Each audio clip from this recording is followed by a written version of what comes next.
আপনার যে আজকে দূরের জায়গা লিখে দিল, আপনার মেয়ের নামে কত দিছে?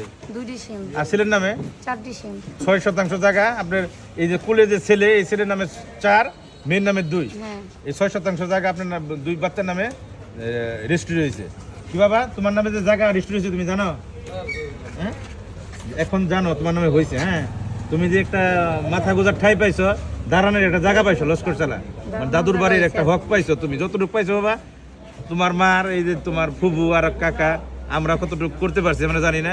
তো বোন, আপনার জন্য যতটুকু আমরা চেষ্টা করছি, আপনার কতটুকু আসলে কিভাবে কি হয়েছে না, যা কিছু হয়েছে আপনারা এই যে যারা আছেন এখানে, এই দেশবাসী এবং যেমন মাননীয় প্রধানমন্ত্রী, তারপরে আমার যারা আছে গ্রামবাসী, সবার জন্য এইটা আজকে এটা হয়েছে। আলহামদুলিল্লাহ, খুশি। আলহামদুলিল্লাহ আমি খুশি। এখন যেটুকু আপনি হয়েছে। এখন আপনার জায়গা, যে জায়গাটা বুঝিয়ে পাইলে একটা ঘর করার, ওইখানে হ্যাঁ, একটা আমার ঘর। এখন জায়গা হয়েছে কিন্তু থাকার মতন ঘর হয়নি। এখন আপনি কই থাকতেছেন? এখনো মানে যেখানে ছিলাম আগে ওইখান থেকে আজকে এখানে আসছি। আশ্রিত, এখনো মানুষের বাসায় আশ্রিত হয়ে আছেন? মানে হ্যাঁ আছি ওইখানে, এখন পরে কি হবে জানি না। আজকের পরে এখন আজকে তো বলতেছে আপনার বাড়িতে নিয়ে যাবে, থাকার নিয়ে গেলে ব্যবস্থা, আলহামদুলিল্লাহ ভালো, থাকার ব্যবস্থা করে দিবে। হলে তো ভালোই আলহামদুলিল্লাহ। তারপর আপনার একটা ঘরের ব্যবস্থা আমরা সবাই মিলে চেষ্টা করব, আমরা সেই ব্যাপারে পরবর্তীতে জানাবো।